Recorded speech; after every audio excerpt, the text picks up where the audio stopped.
This is Just Listen, hosted by George. Today is July 22nd, 2024. Welcome to the show. I want to talk about U.S. government policy on elections.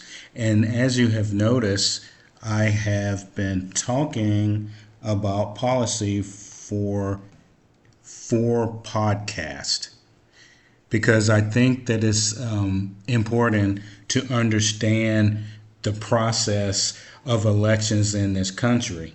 And what prompted me is some of the things I hear and read, and I want people to really know what the process is. Today, I want to talk about the aftermath of the President Biden dropping out of the election on the Democratic side. I want to talk about, are the news, media, and streaming services making this complicated? What about the policy and issues that candidates are not talking about? And what about the congressional seats? So the first one is, are the news, media, and streaming services making this complicated? Now, I'm specifically talking about on the Democratic side, how somebody becomes the nominee. And as I told you in the previous program, there are 3 ways. And based on me reading this weekend, it looks like that the media outlets and streaming services are trying to make it complicated again. They're saying such things like, well, Harris can't just be the nominee. Then they're throwing out that other people are going to run against her. And then they're saying that it's not fair. The process was created by the Democratic Party. And as I told you in the last podcast, it's clear.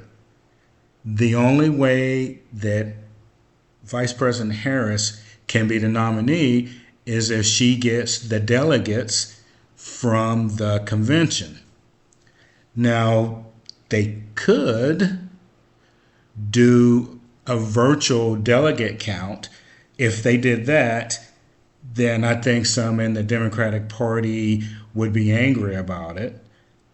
I don't think that they will do that.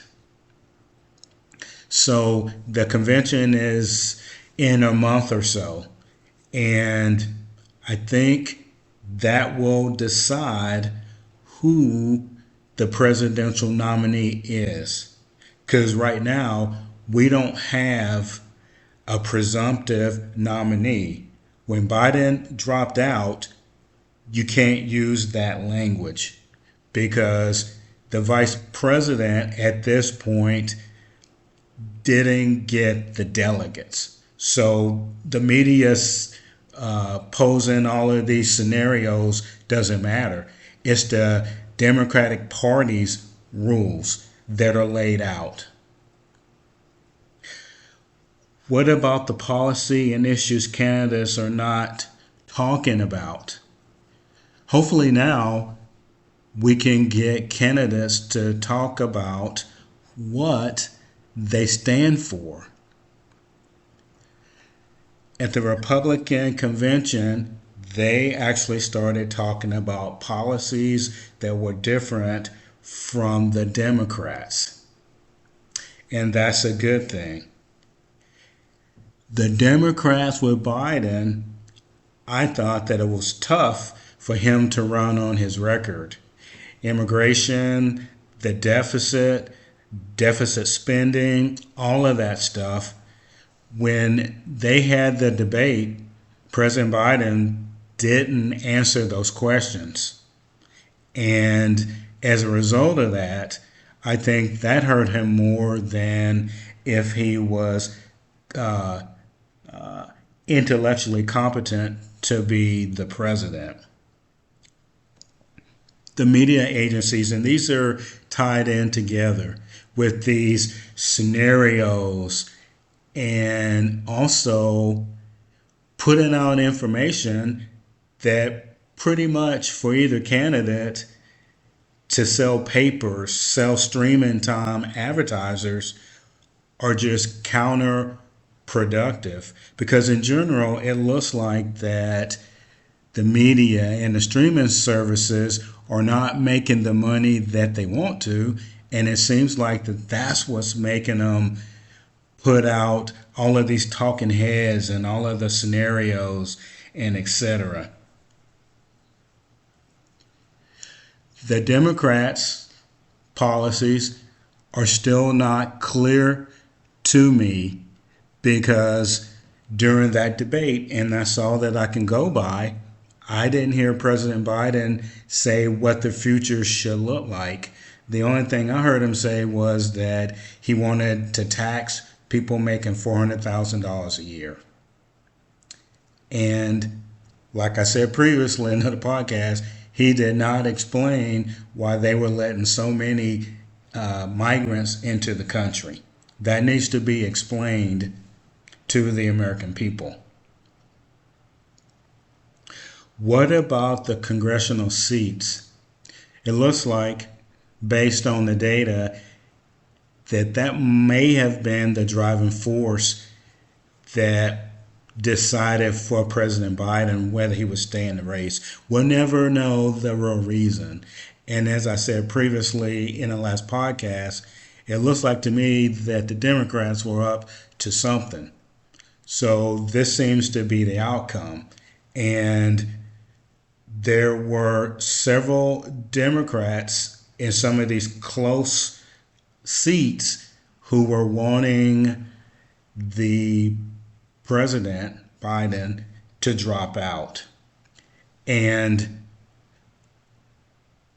we have to understand that it has to be a team that is in government. What that means is, let's say that you elect a Republican president and then the Senate and the House are Democrats. You're not going to get much done because bipartisanship does not seem to exist.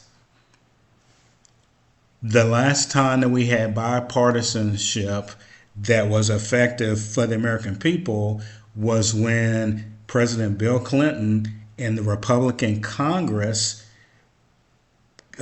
passed a debt reduction and got us out of debt, got that deficit gone, and we actually had a surplus. So the U.S. government policy on elections is very clear. I've done 4 podcasts, and I'll probably do 1 or 2 more as we get closer to the election. The bottom line is there is a process. The American people need to be told facts and data, not emotion. There's just too much emotion in politics. And I believe one side in this election for president is going to use the soundbite and make it very emotional. And when you're listening to the streaming and news agencies, you can hear it come out of their mouths. And none of them are talking about policies that are important to Americans. And if anybody really wants to change anything about government policy on elections and presidential elections, they need to work with the Congress to pass reforms. We can't keep saying, well, the government should do something. That is not an answer.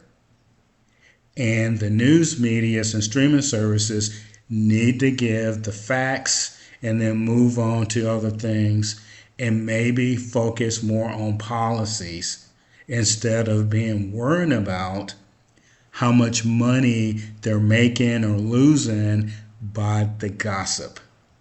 This is Just Listen, hosted by George. Let me know what you think.